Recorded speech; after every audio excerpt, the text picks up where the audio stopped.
Hello and welcome to the Columbus Metropolitan Club. I'm Kermit Whitfield, a member of CMC's Board of Trustees and Senior Assistant Vice President of Communications at United Way of Central Ohio. It's great to see everyone today on this beautiful sunny day. Today, CMC is brought to us with the support from Hannah News Service and the Ohio Farm Bureau Federation, each of whom have many friends and associates in the audience. Won't you please help me thank them?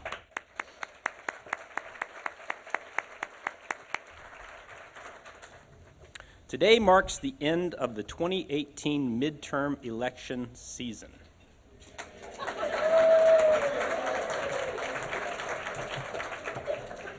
And I just want to pause so that everybody can take a long breath before I finish the end of this sentence.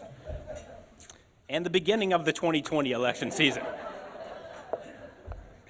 We trust that last night's election results provided some clarity, we'll see, and direction forward. We just don't know yet what that is. Happy, sad, or confused, we thankfully have an expert panel here today to help us digest what happened last night. Please welcome Democratic pundit Sandy Theis, Republican pundit Mark Weaver, journalist at the Ohio Statehouse Correspondent for the Associated Press, Julie Carr Smyth, journalist at WBNS TV, 10 TV, Scott Light, and our host, Chief Content Director, News and Public Affairs at WOSU Public Media, Mike Thompson. Mike, podium's yours.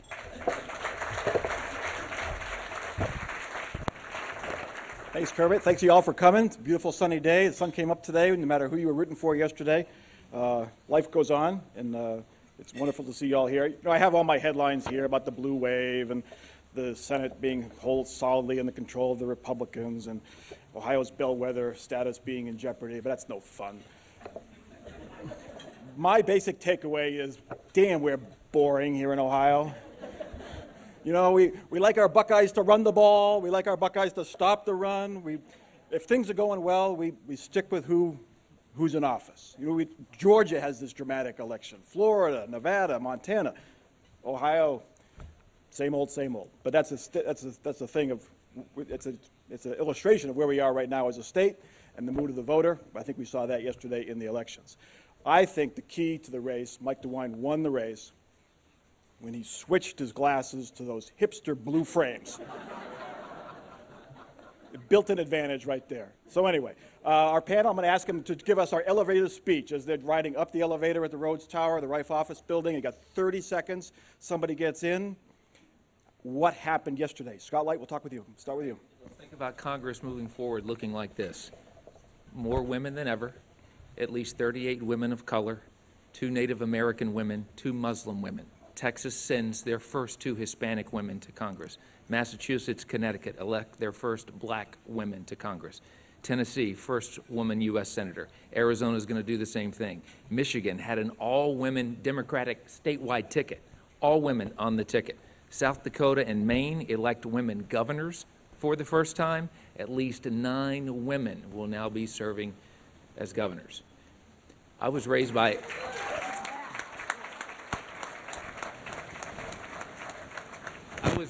a single mom and an older sister. I've long known who the superior gender is. I've long known that, and for people who know my wife, that Jane, you know, that continues. My takeaway is 2018 wasn't the year of the woman, it was the year of women. All right. Julie, your takeaway. 30 seconds. Mike DeWine was comfort food. Mac and cheese to an exhausted Ohio electorate who knew his name. They appreciated his long service, and they were not jazzed or energized in the way they needed to be for the Democrat Richard Cordray, and that took the Democratic ticket down with it. We saw in the early results, the unofficial results, that the Husted and DeWine ticket was able to hold Cordray under 60% in the urban counties, and meanwhile, DeWine won close to, well over 60% in the other 82 counties. So that's my takeaway. Continuing on in alphabetical order. Sandy Theis, your elevator pitch. I think Betty Sutton would have been a stronger general election candidate for many of the reasons that you just heard. And she's the rare Democrat. She had job creation credentials through Cash for Clunkers that helped save the domestic auto industry. When she was in Congress, she was the author of the amendment to the Affordable Care Act that put the pre-existing condition requirement in it. Healthcare was a huge issue. And I think she would have excited the electorate.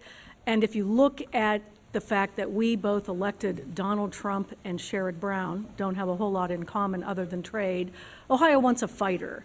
And the people who get elected in Ohio are the people who pound the table like Howard Metzenbaum used to do and Dick Celeste used to do, and they fight for Ohio. And even though Richard Cordray has impeccable consumer credentials and has a long history of fighting for people, that didn't come through in his campaign. He was pretty toned down, and that let the comfort food guy win. And Mark? 2 points, one from the federal level, one at the state level. At the federal level, we're in a strange political time. Each party is defining itself around the personality of one person. Republicans have largely become the party of supporting Donald Trump, and Democrats have largely become the party opposing Donald Trump. In the short term, the Democrats are going to have to change that if they're going to get anywhere, and in the long term, that's going to be a problem for the Republicans moving down the road. Statewide, here in Ohio, we are no longer a swing state. We've become Indiana. We are a reliable red state. In Ohio, the Republicans have such an advantage in the infrastructure of the political that it's hard not to observe that Ohio Democrats have become the political equivalent of the Washington Generals, the team that the Harlem Globetrotter continues to beat every time they play. And so there's going to be a lot of soul searching in the Ohio Democratic Party, which I imagine will lead to a lot of backbiting and leadership challenges, because if they don't change the way things are going, it's going to be another decade or two of Republican control in the state. Mark, I'll start with you as we dig a little deeper and start with the national election first. You know, the House, we assume, has gone to the Democrats. Republicans strengthened their hold on the Senate, but there's still a couple races to be determined. If you look at the popular vote, which you can't really do in congressional races because they're decided district by district, but the popular vote went for Democrats in by a pretty solid margin. Was this election an endorsement or a repudiation of Donald Trump 2 years after his election? Well, we would expect the House to go more Democrat in a midterm. So that was expected. If it hadn't happened, that would have been huge news. I said to one client the other night, it would be realignment if the Democrats did not do well in the House. It was not, however, a rebuke. A rebuke looks like 2010. I think the final vote count for Democrat gain in the House is going to be around 30-something. In 2010, Barack Obama was in the White House, and 63 Democrats were thrown at it. That's double what happened last night. That's a rebuke. In the words of Obama at the time, it was a shellacking. The House is supposed to go back and forth. The framers intended it to be that way. That's why the representatives are up every 2 years. From my side of the aisle, what we were looking at is the Senate. Increasing numbers in the Senate means judicial nominations will not have to wait around on Lisa Murkowski or Susan Collins' permission to move forward. So I will expect to see, and you should not be surprised to see, several dozen more Trump judicial appointees who serve largely lifetime appointments. And so if you have to have House or Senate, I'd rather have the Senate with a Republican president. I'd say this, oh, I'm sorry. Chime in there. I just feel that, at least for Ohio, it was really, it's yet to be determined whether this was a decision based on Donald Trump, because what we saw was that Mike DeWine tried to embrace both the John Kasich Republican and the Donald Trump Republican, and those are two different people. So it's a new definition to me of the Republican Big Tent. They're trying to be both for and against Donald Trump, and it's working. Maybe because, as Sandy mentions, maybe the Democrats didn't have an energized enough candidate, or a candidate that would bring out the base in some of these cities that they needed to get the votes. Go ahead. I was going to say it's interesting on those House races. So of the 36 toss-ups that were really out there, I mean, really could go either way.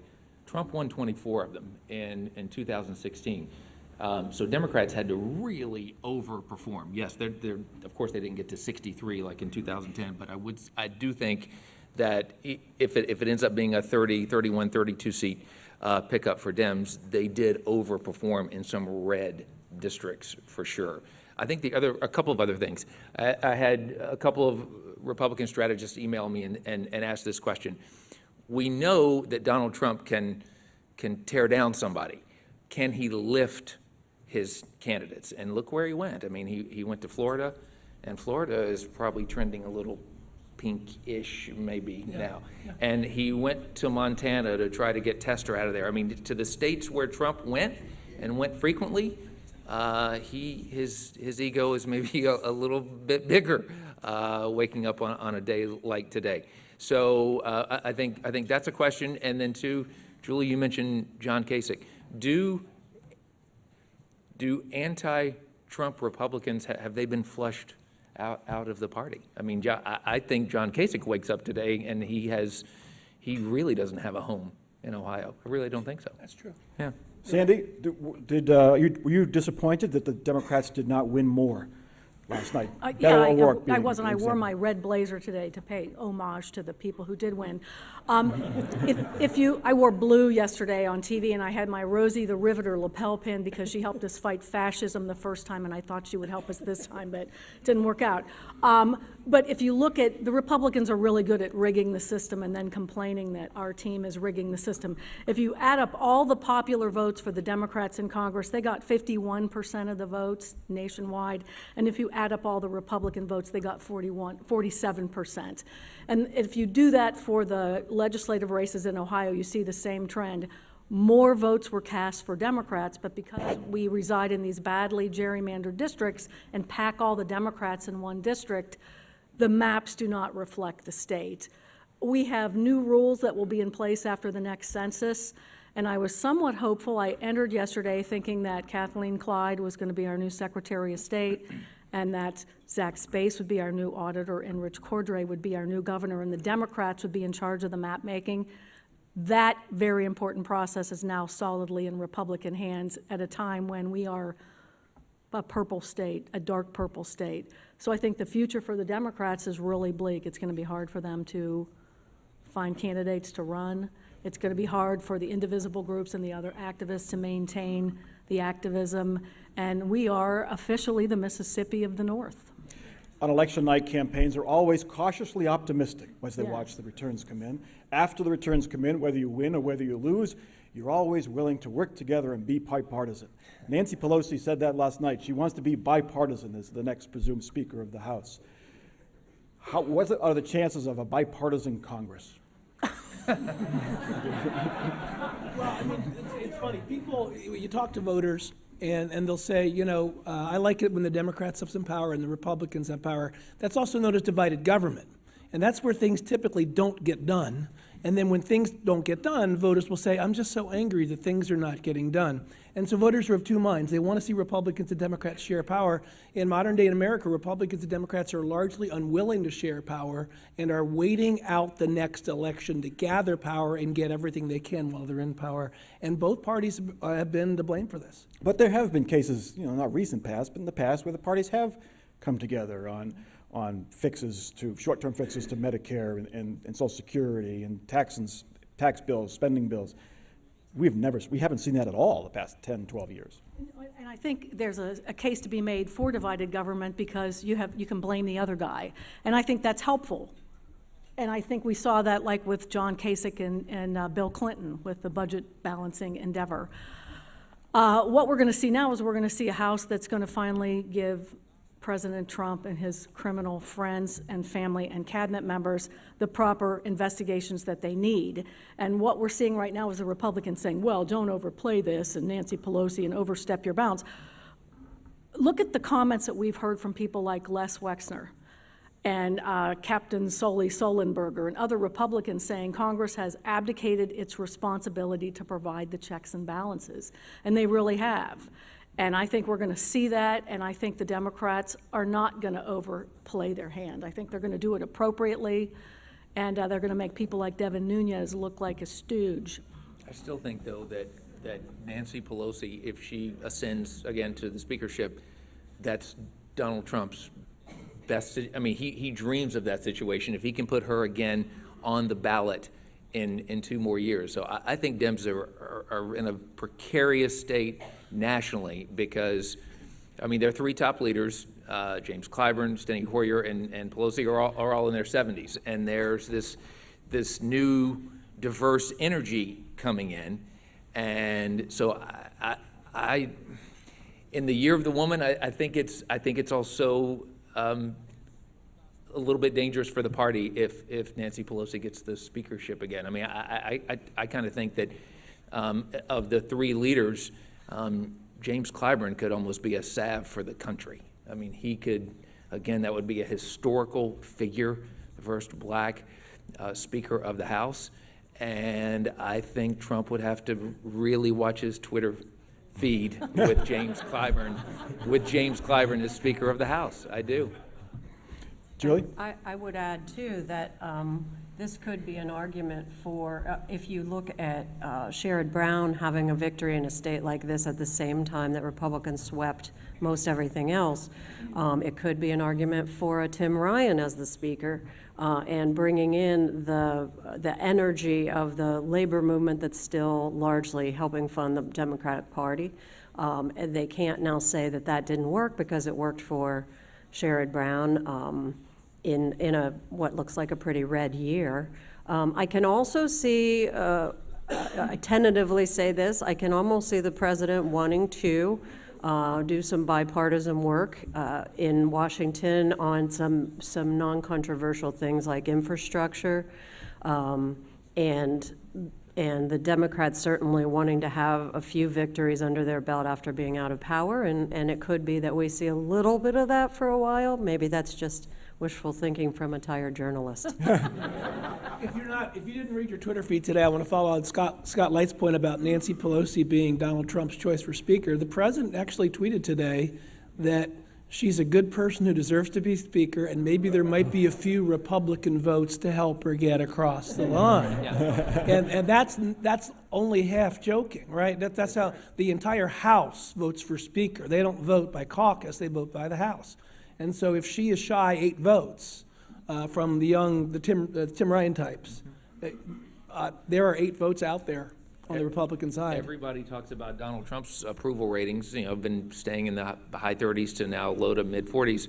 Her unpopular numbers are 13 points lower. Yeah, it's than remarkable. I used to think my staff would put her in these ads. I'm like, why are we talking about Nancy Pelosi? That's inside. And then I looked at the data. She's hated in nearly every congressional district by Republicans. She's disliked by independents, and then some Democrats like her, some don't. And so she is actually a nationally known figure. I'm not a politician, but I would love to run against the Republican who votes for Nancy Pelosi for Speaker. You'd have to get somebody who's in their last term or somebody who has such a strong following back home that they would get the joke, right? I can see the ads right now. Let's move to the governor's race. Julie Carr Smyth.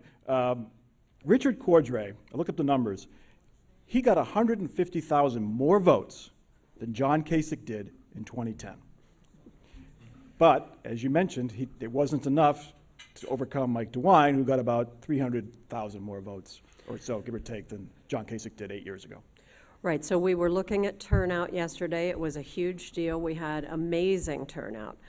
As it turns out, in a couple months ago, maybe 6 weeks ago, the Republican National Committee was really bringing to us as journalists the strategy that they had and how good it was going to be, and how comprehensive. And my first question to them was, you don't have very far to go. This is a juggernaut of a party that's already known nationally for being amazing in its turnout and its grassroots. And they did what they're very good at doing. Democrats did better, way better than they usually do. It was not enough. I mean, we only saw Cordray get something like 66% of the vote in Cuyahoga County. In the smaller rural counties where DeWine was dominant, he was getting 72, 75%. There just was no comparison. Is that the problem, Sandy, with the Democratic Party right now, in that we are so divided urban-rural? I mean, shouldn't Democrats be doing better than 25% in the rural areas? I think they should because of the economic issues. And I think one of the shortcomings of the gubernatorial campaign, and keep in mind that the top of the ticket tends to bring up the bottom of the ticket, we didn't hear those economic arguments the way we could have and should have. When the Democrats have swept the Republicans out of office in the past, it's been in response to some cataclysmic scandal, usually of the Republican making, whether it was right to work in '58, which irritated a lot of people, or the coin scandal, or Kent State, or the Crofter scandal. The Democrats as a group ran on that and just beat the Republicans up every day and talked about how it affected your wallet. They had an opportunity to do that today because our charter schools are so corrupt that Ohio is made fun of at national charter school conferences. They call us the wild, wild west of charter schools. I think Steve Dettelbach did a good job of focusing on that, and so did Zach Space. But you didn't see that fight from Rich Cordray, and there were opportunities to explain to people what it meant to them. There was a website that was created, I'm not sure by who, kidsnotcorruption.com, and you could type in your address and you could see how much your local school had siphoned out of it to ECOT. And then you could compare at another website, the knowyourcharter.com, and you could see what the state report card gives to your school district versus what it gives to ECOT. And the vast majority of the kids who went to the ECOT and some of these other really bad charter schools, they left a traditional school that performed better. And people would say to me, it's too complicated. How can you explain that? I think that was a really big missed opportunity for the Democrats, and that's a problem all over the state, not Scott, just the urban schools, but the rural ones. Scott, did Richard Cordray have the wrong strategy? He was the nerd we needed, according to Elizabeth Warren, who came in last week. He ran as Mr. Nice Guy. He wasn't as tough as perhaps some Democrats wanted. Was that the right strategy? You know, I give my friend and colleague here, Sandy, a lot of credit because she'll come on our weekly political show and she'll call it like it is. And you've talked before about Cordray had a connectivity problem. There's a difference. If you want to watch the difference in two men walk into a room, watch Sherrod Brown walk into a room and watch Rich Cordray walk into a room. Vastly different. And of course, they're both eminently qualified to hold public office, but just vastly different. The interesting I think another interesting thing that you were kind of getting to, Mike, is both campaigns were pulling their hair out the last couple of days. In fact, I got a text from a very connected Republican strategist. He said, call me. So I called him back and he said, DeWine's folks are, they're scared to death of the suburbs because they were wondering about how women were going to vote. And DeWine's internals the day before the election had Cordray up by three to 4 points. I mean, so the modeling on both sides and the research that was done for both campaigns, it was off. And Mike DeWine loaned his campaign $3 million in the final couple of weeks, which shows you he was a little nervous. Mm-hmm. Mark, you're a supporter of charter schools. Was that a vulnerability for Republicans that the Democrats didn't take advantage of? Democrats really pushed this very hard. The notion that they didn't push it doesn't bear out when you look at the headlines. Well, I looked at the polling. It wasn't connecting with most voters. Aiming your message at the teachers' union hall is typically not a great way to connect with most Ohioans. Most Ohioans are concerned about health care. Most Ohioans are still concerned about the economy in a variety of ways, and they're concerned about education in broad strokes. But the ECOT scandal fell flat, notwithstanding the fact that there were some real problems with ECOT. I think the larger question of what this last exchange here is what Scott just said about polling. Is a lot of my friends are pollsters. I read polling all the time. Polling is at a crisis right now for two large reasons. One is the use of cell phones makes polling harder and people are less likely to pick up, right? And the kind of person who picks up their cell phone to an unknown number is a different kind of person than somebody who doesn't, right? And that's what we call respondent error, right? You mean my wife is different because she always picks up. Seriously, yeah. She talks to this Chinese guy for 5 minutes. Yeah, got it. And then second is, pollsters call this demand characteristics. Some people have learned that there is an acceptable thing to say to a stranger about how you feel, particularly about Donald Trump, not just. But there's an acceptable thing to say to a stranger, and there's an acceptable thing to say to your friends and family. And as a result, it's harder to get what people really think, because in the privacy of focus group, you vote your conscience. And so those two factors have made polling less. It's still science. Don't get me wrong. Polling done right is science, but it's making it less accurate. I was just going to chime in that we, at AP, we dropped, many of you may have read this, but we dropped our exit polling this year for the first time. After 2016, we realized that it wasn't working, and as Mike is suggesting, the modeling is not wasn't sufficient. So we used something called VoteCast. We actually partnered with Fox News and some other partners and tried to do something new. And then what I learned just a few minutes after the poll closed, or before the poll closed last night, was we were not going to use any of it on the wire because it was very tentative. And in the end, it did sort of show what turned out to be, which was it was still fuzzy. And I think all of us up here are still a little fuzzy in figuring out what it all meant and what voters meant with who they chose yesterday. So it's a work in progress, and I think that it's really expensive and difficult to get a good sense for the electorate. And if you think about yourself, you might have some trouble answering these questions as well.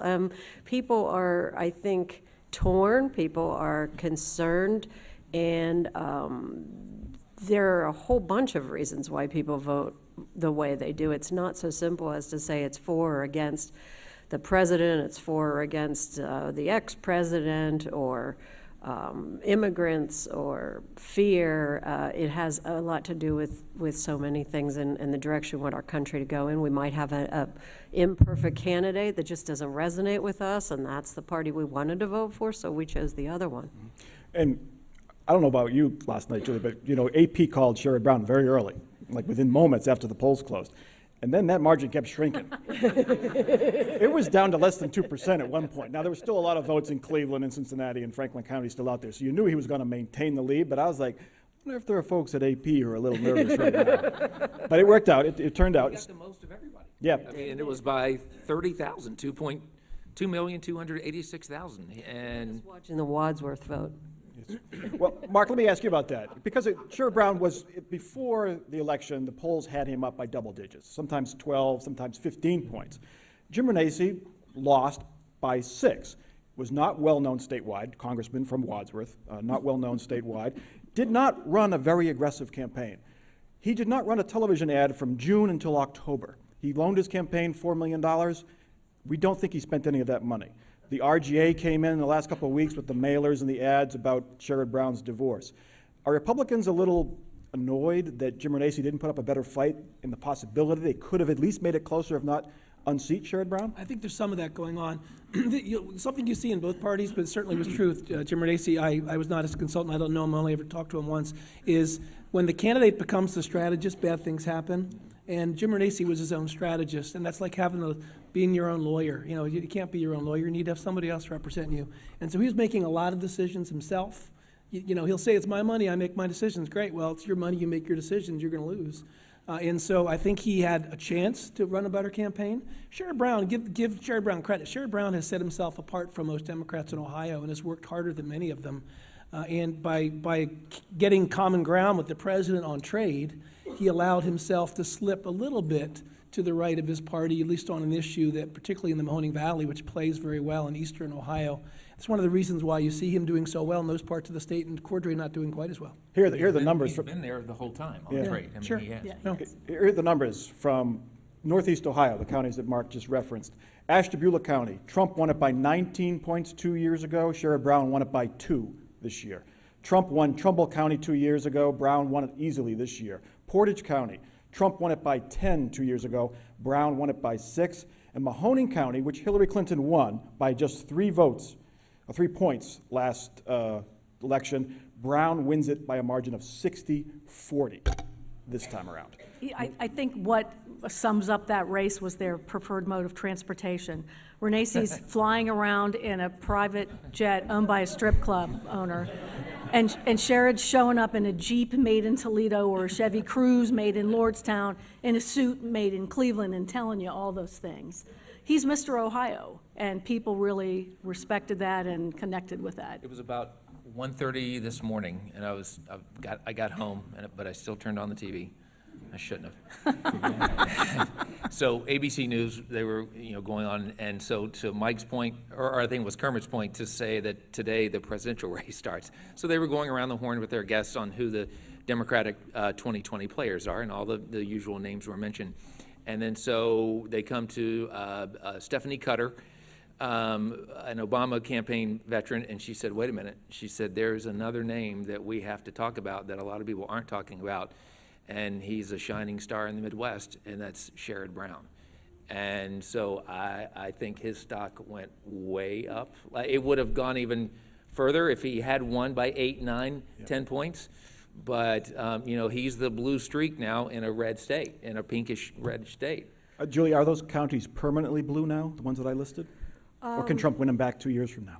I think that they aren't permanently blue. We did see some of the crossover voters for Trump in Mahoning Valley stick with the Republicans this year. That had been such a traditionally blue-collar area.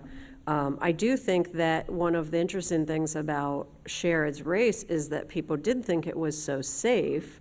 There's a sort of a working theory that had he been more under duress as a candidate, it would have really brought out that Ohio labor fury that we saw in Senate Bill 5, and the Democrats would have been energized with the idea that they might lose that seat, which they did not want to lose, and he's got a lot of friends who want that he's made. In some ways, very similarly to Mike DeWine, because these are two politicians who have been around for 40 years, and going to your opening comments, people wanted something that they were familiar with. They didn't want change. I think personally, I feel that they were worried, exhausted. They wanted something that was that they knew already, and that's how they pulled the lever a lot of the There's time. another factor, Mike. It depends on what makes, first of all, there's no doubt that a story from yesterday was that urban counties have become blue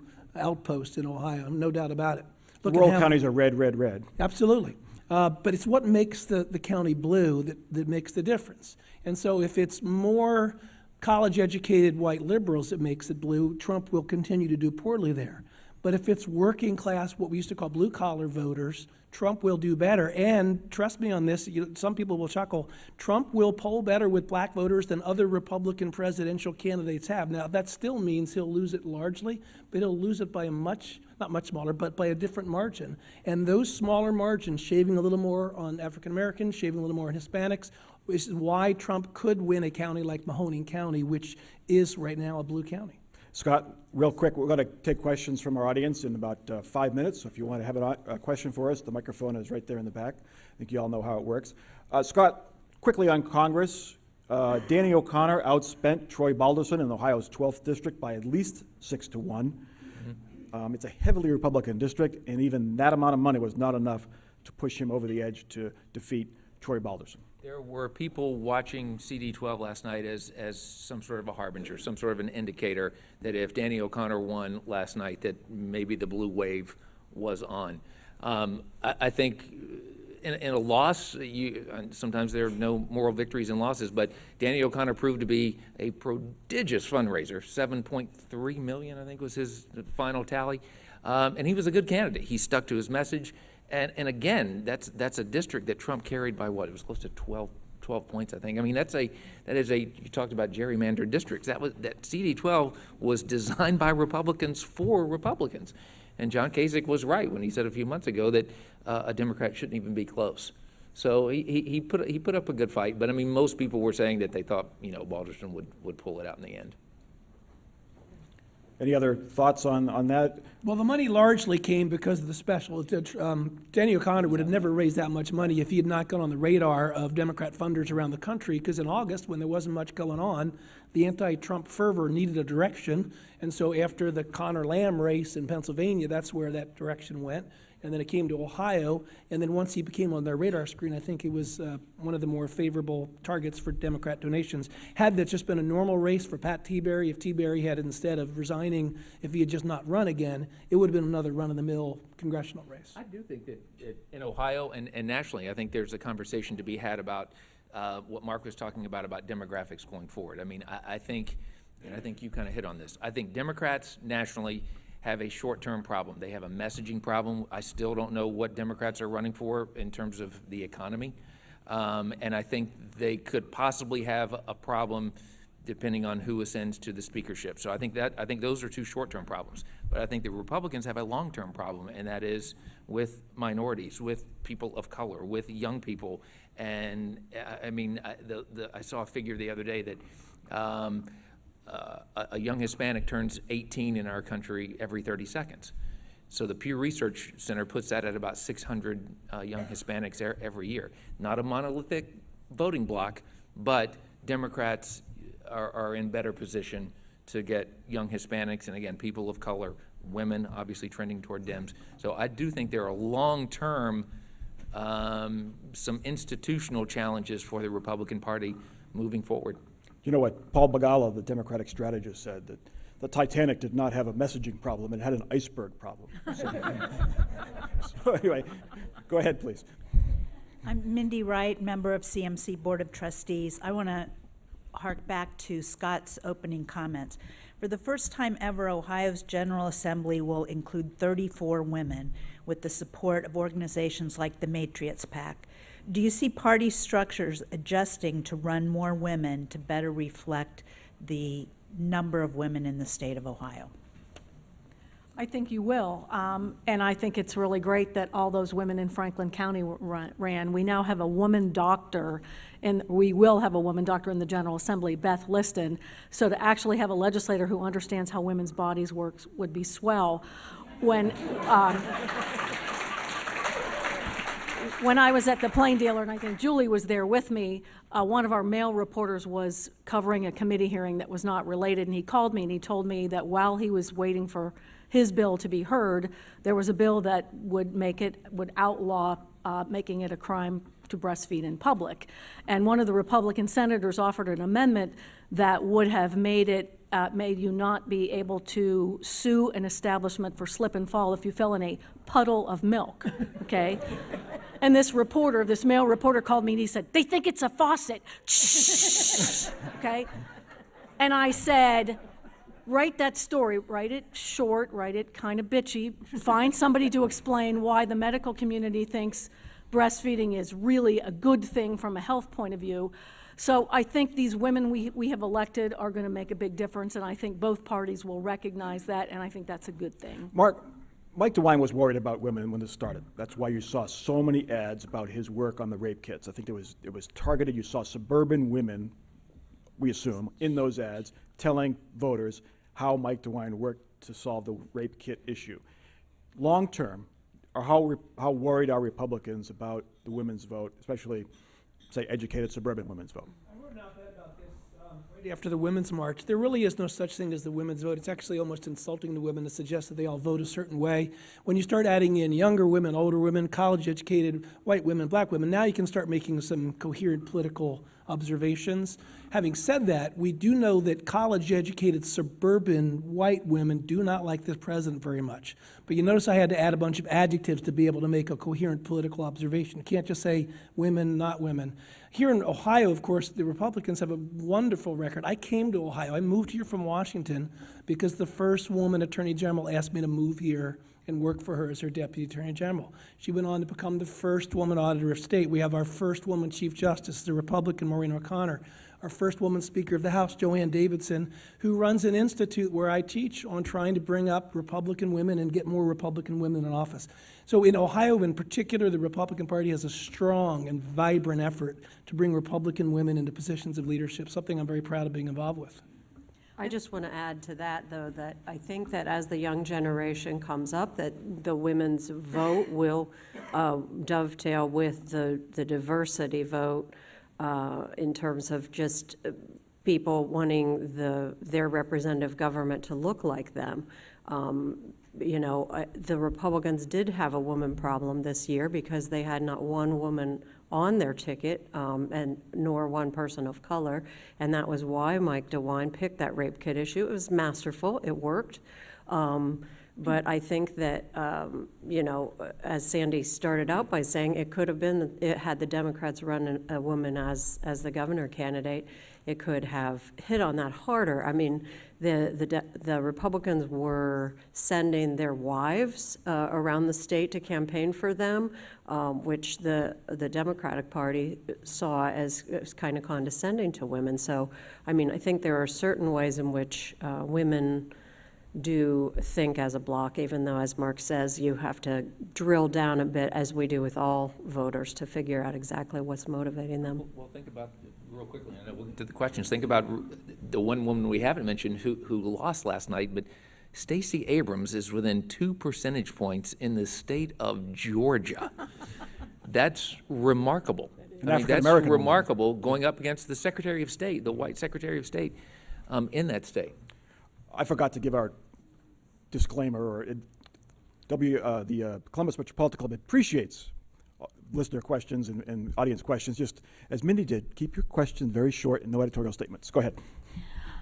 Pam Conrad, disappointed Democrat. So I haven't heard anyone comment on the role of dark money in the statewide issues, in the statewide candidate campaigns in Ohio. I'm curious as to whether we know yet whether more of that dark money went to Republicans or to Democrats. I haven't looked at it yet, but I do know it was a massive amount of money, and it is responsible, I would say, for a lot of the tone that we see. If you all, and many of you do, know both Rich Cordray and Mike DeWine, and you were surprised when you were watching the TV because these ads, these grainy, nasty ads, didn't really reflect a couple of people who, you know, in their daily lives are pretty, well, they're pretty Boring. diligent public servants, boring, whatever you want to call them, but they, you know, and that's the dark money coming in where people don't have to attach their name to it. And so it's responsible a lot for the tone, but I think it looked to me as if it was pretty even on both sides and maybe equaled itself or canceled the other out. Because I'm congenitally nosy, I looked up the Republican Governors Association's funding sources, and they funded a lot of those nasty ads that Julie talked about that were anti-Cordray, and I'm stunned to find a lot of charter school money in there. K-12 as a for-profit operator that operates what's the new ECOD. It's the largest online school. Like ECOD, it's chronically failing. It's been dogged by attendance padding. And they gave two $100,000 contributions in the last 15 months or so, and some other smaller ones. The Ohio Virtual Academy is so bad that the NCAA, which is not known for high academic standards, has refused to accept their coursework for 4 years. And they're now the biggest online school in Ohio. So I'm planning in my voluminous spare time, now that the election's over, to take a look at that and, you know, maybe leak it to these guys and see what I find. I know you don't make these decisions at Channel 10, Scott. We saw at the tail end of the campaign, networks refusing to run an ad. It was a Donald Trump ad that talked about immigration. Do you think that the Supreme Court has ruled speech, money is speech, these things are constitutional, the Citizens United decision is here to stay until it gets overturned, if it ever does.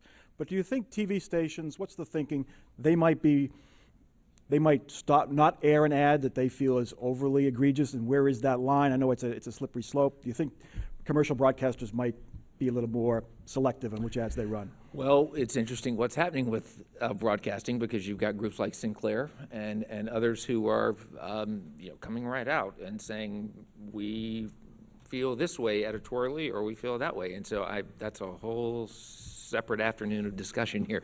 But yeah, I mean, we certainly, it's certainly talked about. Those are decisions made way above my head. But I think that particular ad that you're talking about, pretty much a 360 response to that ad was that was a deplorable ad to put out there. So, but I don't think that one in terms of on air for us, because Trump released that wasn't on Twitter at first, I think? It was on social media. Yeah. If that one had come to the broadcast side, there would have been big conversations about an ad like that. Mark, you're a big free speech guy. What's your take on this? Should we? I taught media law at Ohio State Law School for many years. I taught election law at Akron. The law is pretty clear. If it's a candidate ad, the stations cannot refuse to air it. And we saw an anti-Semitic candidate who's a Green Party member down in the Ohio 2nd District ran an anti-Semitic ad, and the station had to apologize, said, we don't like this ad, but we have to run it. So when it's a candidate ad, by law, they have to run it. This was a third-party ad where the stations don't have to. Let's remember, though, if it's a federal broadcast license, Congress has the ability to order stations to run ads without deciding what's good and what's bad. I would just suggest to you is if stations get in the habit of deciding what messages are approved and what ones are not, Congress would be likely to act to expand that rule from candidate ad only to committee ad only.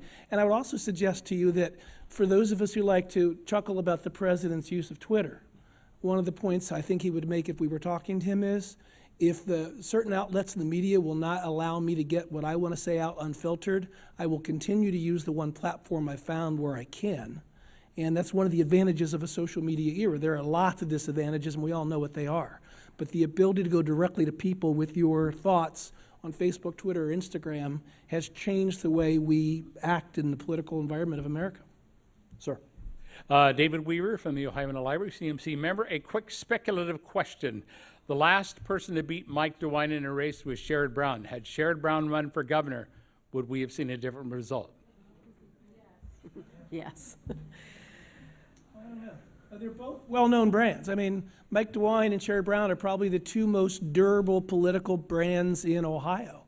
And they're both really hard workers who Ohioans know and understand. So I would not leap to a yes. I think Richard Cordray is not made for politics. Richard Cordray is made for appellate advocacy. That's kind of where his skill set is.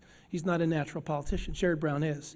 But so is Mike DeWine, right? Mike DeWine did not get where he is on an Ivy League pedigree or something like that. Mike DeWine works hard and people know who he is. So I think it'd be a fascinating race, but I wouldn't leap to the notion that necessarily Sherrod Brown would beat Mike DeWine. I think it would be Superman versus Batman. Journalists are terrible. We're I'd let them terrible. laugh at the joke. Superman versus Batman. Math on the fly here, but at least Sherrod Brown had 99,000 more votes than Mike DeWine last. Against a much weaker opponent. Yeah. Speaking of stronger opponents, would John Kasich have beaten Sherrod Brown if he ran for Senate instead of appearing on cable news shows and possibly running for president? I don't think so, because a lot of Republicans don't like John Kasich, which is very strange. And I think that his party would have been divided and the Democrats would have been united. I would agree.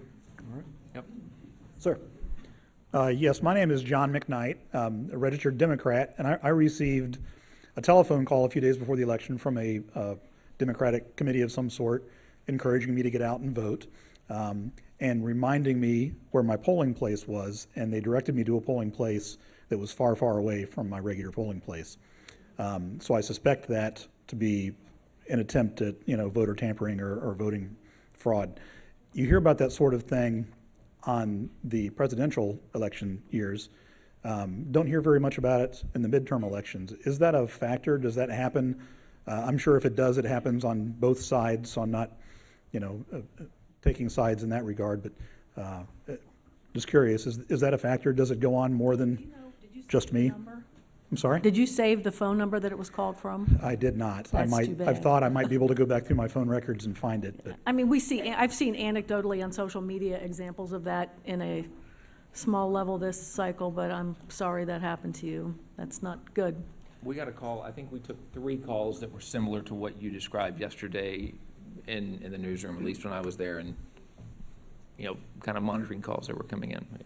I wouldn't be surprised if there were all kinds of attempts to do that. I mean, I would like to dig into that somewhat more now that it's a little quieter. And we also have a number of lawsuits that are still outstanding that have to do with the processing of ballots and the treatment of the vote. And so, that's all stuff that sort of sometimes doesn't get decided for 2 years or 4 years after an election, unfortunately, but it does go on. Sam Gresham, one of our panelists on Columbus on the Record, he tells a great story. One of the first campaigns he worked on as a young advocate in Chicago, his candidate was down the list of like 7 or 8 people.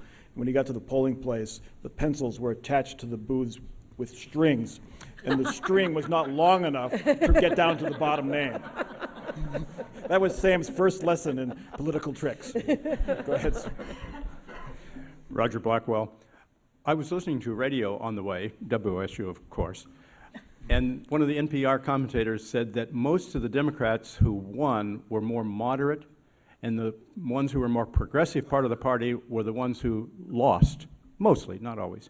And so my question is two-part. A, is that a valid observation? Because I don't know. I don't have the interest or time to do the research on it. And B, if that is true, would that change the strategy of the Democratic Party in the future?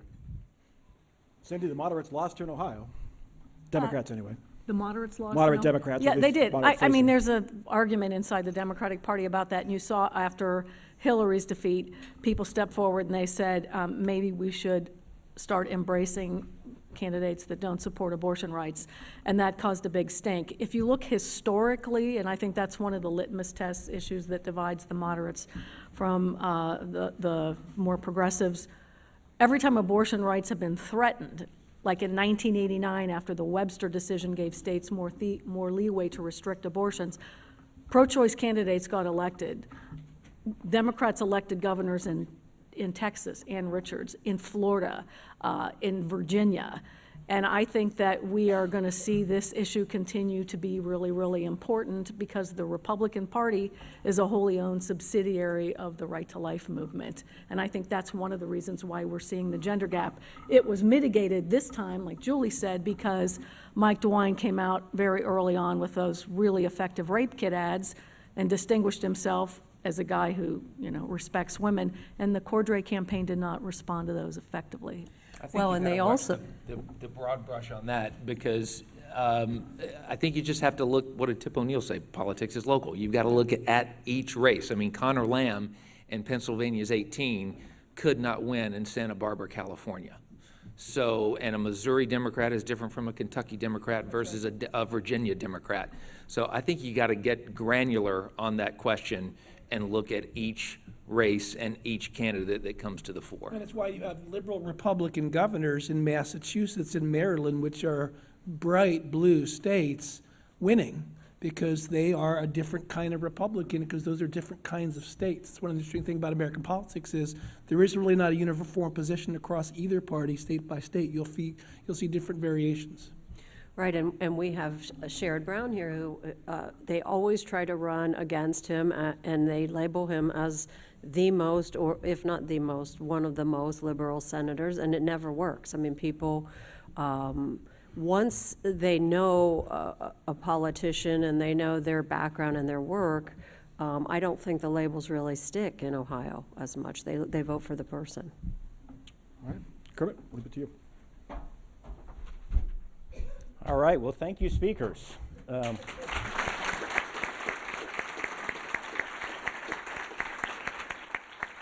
We'll definitely have to have you back before 2 years from now. Let's thank Hannah News Service and the Ohio Farm Bureau Federation for their support, and our speakers, Sandy Theis, Mark Weaver, Julie Carr Smyth, Scott Light, Mike Thompson. And thanks to all of you. We'll see you here next week.